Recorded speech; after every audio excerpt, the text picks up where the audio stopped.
Hello everyone, आप सभी का फिर से स्वागत है। यह घटना चक्र ज्योग्राफी का डिस्कशन है और आज का टॉपिक है जलमंडल। तो चलिए स्टार्ट करते हैं।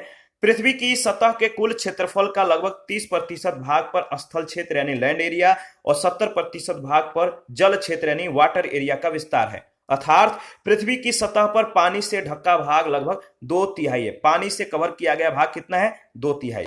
जलमंडल के सर्वाधिक बड़े घटक महासागर हैं। पृथ्वी पर प्रमुख महासागरों की संख्या 4 है। इन प्रमुख महासागरों का क्षेत्रफल जो है, पहला है, क्रम याद रखिएगा, पहला है प्रशांत महासागर, इसका एरिया 165.2 मिलियन वर्ग किलोमीटर। दूसरा है अटलांटिक महासागर, इसका एरिया 106.4 मिलियन वर्ग किलोमीटर। तीसरा है हिंद महासागर, इसका एरिया 73.6 मिलियन वर्ग किलोमीटर। चौथा है अंटार्कटिक महासागर और इसका एरिया 2.6 से 18.8 मिलियन वर्ग किलोमीटर है। और स्पष्ट है कि जलमंडल का सबसे बड़ा महासागर प्रशांत महासागर है। महासागरीय नितल, महासागरीय नितल में स्थल से भी अधिक ऊंचावच संबंधी विविधता है। स्थल की ऊंचाई तथा महासागरों की गहराई को ऊंचामितीय वक्र के द्वारा प्रदर्शित किया जाता है। ऊंचामितीय वक्र आप यहां पे एनालिसिस कर सकते हैं। ये देखिए, ये ऊंच पर्वत है, ये वाला जो एरिया है औसत ऊंचाई यानी स्थल है। ये देखिए, ये जो है आपका ये महाद्वीपीय मग्न तट है यानी कॉन्टिनेंटल शेल्फ है। और ये वाला एरिया जो है आपका, ये वाला, ये है आपका कॉन्टिनेंटल स्लोप यानी महाद्वीपीय ढाल। और आगे बढ़िएगा तो गहरा सागरीय मैदान मिलेगा, डीप सी प्लेन मिलेगा। ये जो है आपका सागर तल है, सी सरफेस है। उच्चतामितीय वक्र के आधार पर सागरीय नितल में 4 प्रमुख ऊंचावच मंडल पाए जाते हैं। महाद्वीपीय किनारे से सागर की अतल सागर की अतल गहराई तक ये मंडल क्रमशः जो है महाद्वीपीय मग्न तट यानी कॉन्टिनेंटल स्लैब्स, महाद्वीपीय मग्न ढाल कॉन्टिनेंटल स्लॉप, सागरीय गहरा सागरीय मैदान यानी डीप सी प्लेन्स और महासागरीय गर्त यानी ओशियन डीप होते हैं। देखिए, महासागरीय तल के ऊंचावच, इसके बारे में डिस्कस कर लेते हैं। देखिए, आप जब सागर के एरिया में जाइएगा तो सबसे पहले आपको महाद्वीपीय मग्न तट मिलेगा। इसके बाद आगे बढ़िएगा तो महाद्वीपीय ढाल, और इसके बाद आगे बढ़िएगा तो आपको सागरीय नितल मैदान जो है मिलेगा। देखिए, गुवाट जो है आप देख सकते हैं, इस वाले एरिया को गुवाट, ठीक है, यहां पे जो है आपको अर्ध अंडाकार टाइप का एक एरिया दिख रहा है, ये है गुवाट। इसके बाद देखिए, इस तरह का भी एक आकृति आपको दिखने को मिल जाएगा जिसे हम कटक कहते हैं। और कटक कैसा होता है? इसका ढाल जो होता है तीव्र होता है, नुकीला होता है, ठीक है, इस टाइप का होता है, इसे कटक कहते हैं। और कभी कभी आप देखेंगे कि समुद्र के सरफेस से भी ऊपर जो है कुछ आकृति देखने को मिलता है, वो होता है ज्वालामुखी द्वीप, पर्वत के आकार के होते हैं। और ये वाला एरिया जो है गर्त है, जो आप देख सकते हैं, ये वाला। और ये केंद्रीय व्रंश है, ये आपका जो है मध्य महासागरीय कटक है और ये समुद्र तल है। देखिए, महाद्वीपों का किनारे वाला वह भाग जो महासागरीय जल में डूबा रहता है, जिस पर जल की औसत गहराई 100 फैदम यानी 100 फैदम, 1 फैदम बराबर 6 फीट होता है, याद रखिएगा। और ढाल जो होता है 1 डिग्री से 3 डिग्री के बीच होता है, इसे महाद्वीपीय मग्न तट कहा जाता है। जलमग्न तट तथा गहरे सागरीय मैदान के बीच तीव्र ढाल वाले मंडल को महाद्वीपीय मग्न ढाल कहते हैं। तो याद रखिएगा, महाद्वीपीय जो कह सकते हैं कि जो महाद्वीपीय मग्न ढाल जो है किसे कहते हैं? तो जलमग्न तट।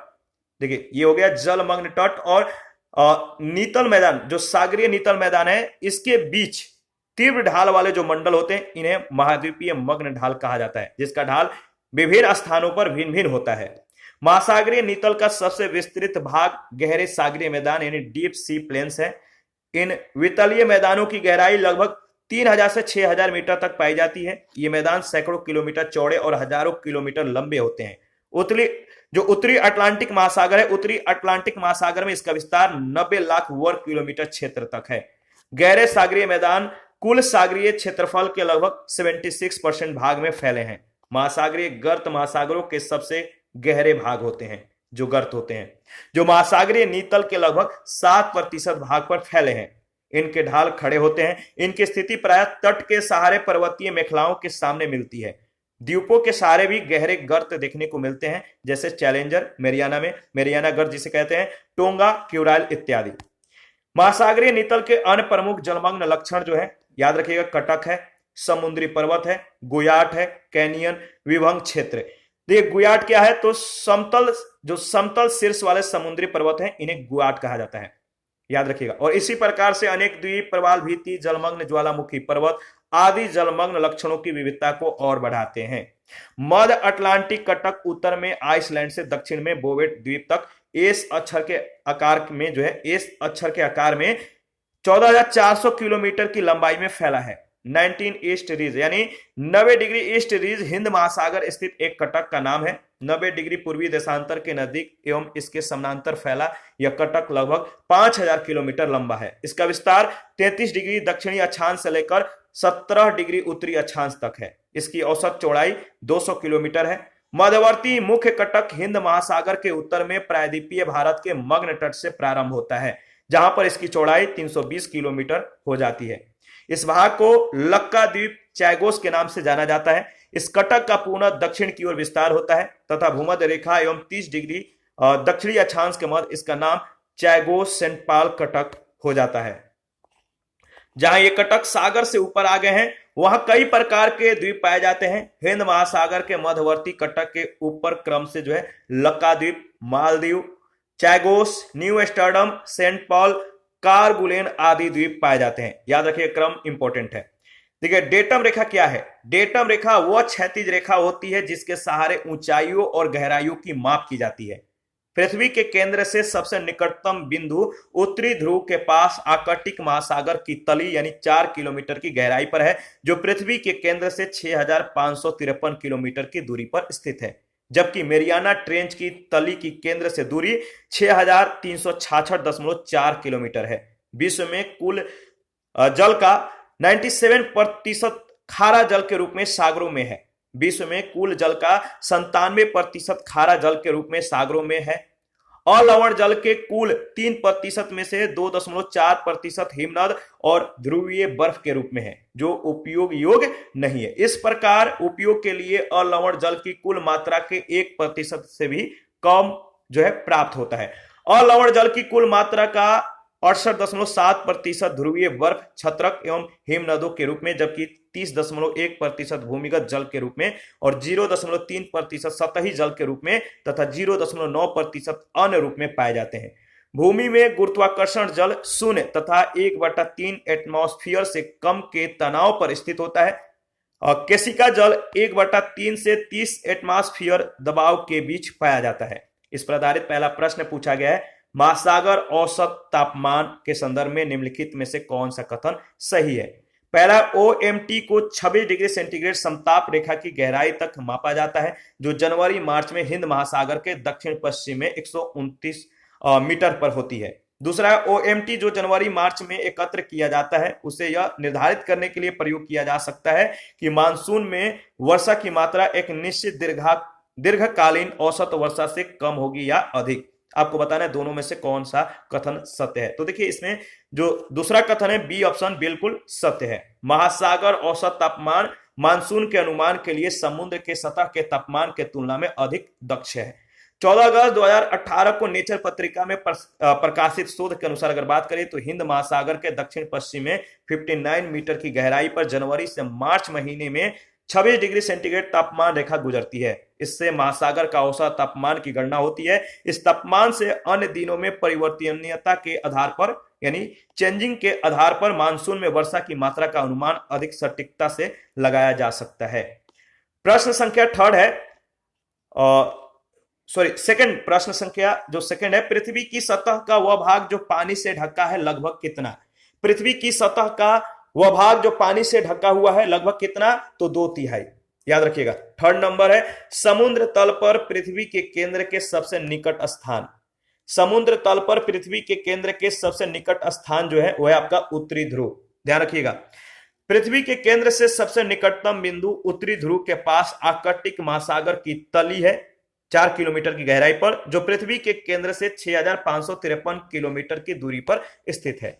4 नंबर है, डेटम रेखा क्या है? डेटम रेखा, देखिए डेटम रेखा है समुद्र तल की क्षैतिज रेखा जिससे ऊंचाई और गहराई की माप होती है। याद रखिएगा, डेटम रेखा वह क्षैतिज रेखा होती है जिसके सहारे ऊंचाइयों और गहराइयों की माप की जाती है। 5 नंबर है, हमारे जल मंडल का सबसे बड़ा भाग है। हमारे जल मंडल का सबसे बड़ा भाग है प्रशांत महासागर। जल मंडल का सबसे बड़ा भाग प्रशांत महासागर है। सिक्स नंबर है 64,000 किलोमीटर लंबाई एवं 2,000 किलोमीटर से 2,400 किलोमीटर चौड़ाई वाला एक कटक उत्तरी एवं दक्षिणी अटलांटिक महासागरीय द्रोणियों के मध्य से गुजरता हुआ हिंद महासागरीय द्रोणी और फिर ऑस्ट्रेलिया तथा अंटार्कटिका के बीच से दक्षिणी प्रशांत महासागरीय द्रोणी में प्रवेश करता है। यह कटक है, यह कटक है, बताइए। देखिए मध्य महासागरीय कटक यानी डी ऑप्शन। देखिए उपयुक्त विशेषताएं मध्य महासागरीय कटक से संबंधित है। मध्य महासागरीय कटक ग्लोब के चारों ओर 40,000 मील या 64,000 किलोमीटर की लंबाई में आर्कटिक, अटलांटिक, हिंद महासागर और प्रशांत महासागर में फैला है। यह पृथ्वी की सतह का अकेला सबसे विशालतम भूगर्भिक कह सकते हैं भूगर्भिक लक्षण है। और 7 नंबर है 90 east ridge, 90 degree east ridge कहां पर स्थित है? 90 ईस्ट रिज, तो याद रखिएगा हिंद महासागर स्थित एक कटक का नाम है 90 ईस्ट रिज।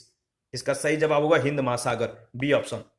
8 नंबर है भूमि में गुरुत्वाकर्षण जल किस तनाव पर रहता है? भूमि में गुरुत्वाकर्षण जल किस तनाव पर रहता है? इसका सही जवाब क्या होगा? याद रखिएगा 1/3 एटमॉस्फेयर से कम पर। भूमि में गुरुत्वाकर्षण जल 0 अथवा 1/3 एटमॉस्फेयर से कम के तनाव पर स्थित है या होता है। केशिका जल 1/3 से 30 एटमॉस्फेयर दबाव के बीच पाया जाता है। 9 नंबर है निम्नलिखित कथनों पर विचार कीजिए। पहला कथन है पृथ्वी ग्रह पर उपयोग के लिए उपलब्ध अलवण जल यानी मीठा पानी कुल प्राप्त जल की मात्रा के लगभग 1% से भी कम है। दूसरा है पृथ्वी ग्रह पर पाए जाने वाले कुल अलवण जल यानी मीठा पानी का 95% ध्रुवीय बर्फ, छत्रक एवं हिम नदों में आबद्ध है। इसका सही जवाब क्या होगा? इन दोनों में से जो पहला कथन है बिल्कुल सही कथन है, ए ऑप्शन आपका बिल्कुल सही ऑप्शन होगा। कुल जल का 97% खारा जल के रूप में सागरों में है। अलवण मृदु जल के 3% में से 2.4% हिमनद और ध्रुवीय बर्फ यानी महाद्वीपीय एवं पर्वतीय हिम नदियों में या हिम नदियों के रूप में है जो उपयोग योग्य नहीं है। और इस प्रकार उपयोग के लिए अलवण जल कुल जल की मात्रा के 1% से भी कम प्राप्त होता है। अलवण जल है इसकी कुल मात्रा 3% का यानी 68.7% ध्रुवीय बर्फ, छत्रक में और हिम नदों के रूप में, जबकि 30.1% भूमिगत जल के रूप में और 0.3% सतही जल के रूप में और 0.9% अन्य रूप में पाए जाते हैं। 10 नंबर है हमारे उपग्रह में मृदु जल की सर्वाधिक मात्रा है। हमारे उपग्रह में मृदु जल की सर्वाधिक मात्रा है महाद्वीपीय एवं पर्वतीय हिम नदियों अस्थाई हिम में। याद रखिएगा सी ऑप्शन आपका बिल्कुल सही ऑप्शन है।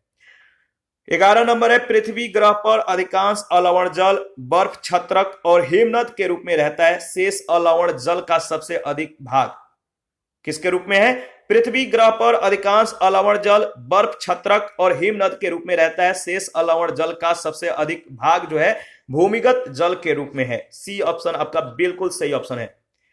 देखिए प्रश्नानुसार अगर बात करें तो शेष अलवण जल का सबसे अधिक भाग भूमिगत जल के रूप में है। 12 नंबर है महासागरीय नितल का सबसे विस्तृत भाग कौन सा है? महासागरीय नितल का सबसे विस्तृत भाग कौन सा है? आपको मालूम है गहरे सागरीय मैदान, डी ऑप्शन, गहरे सागरीय मैदान। देखिए महासागरीय नितल का सबसे विस्तृत भाग गहरे सागरीय मैदान है। इन वितलीय मैदानों की गहराई लगभग 3000 से 6000 मीटर तक पाई जाती है। 13 नंबर है लाल सागर एक उदाहरण है। रेड सी जो है एक उदाहरण है किसका? याद रखिएगा लाल सागर एक उदाहरण है अक्षीय द्रोणी का। लाल सागर एक अक्षीय द्रोणी का उदाहरण है जो अफ्रीका एवं अरब के बीच स्थित है। इस क्षेत्र में चुंबकीय विसंगति का निर्धारण किया गया है। लाल सागर के आसपास वर्ष भर उच्च तापमान रहने के कारण रेगिस्तानी जलवायु वाले देश स्थित हैं। इसके किनारे जिदा, हिजाज, मिस्र, पोर्ट सुडान, स्वेज तथा अकाबा आदि नगर स्थित है। उत्तरी अफ्रीका तथा यूरोप का एशिया के देशों से स्वेज नहर के द्वारा संबंध होने के कारण इसकी व्यापारिक महत्ता जो है बहुत बढ़ गई है।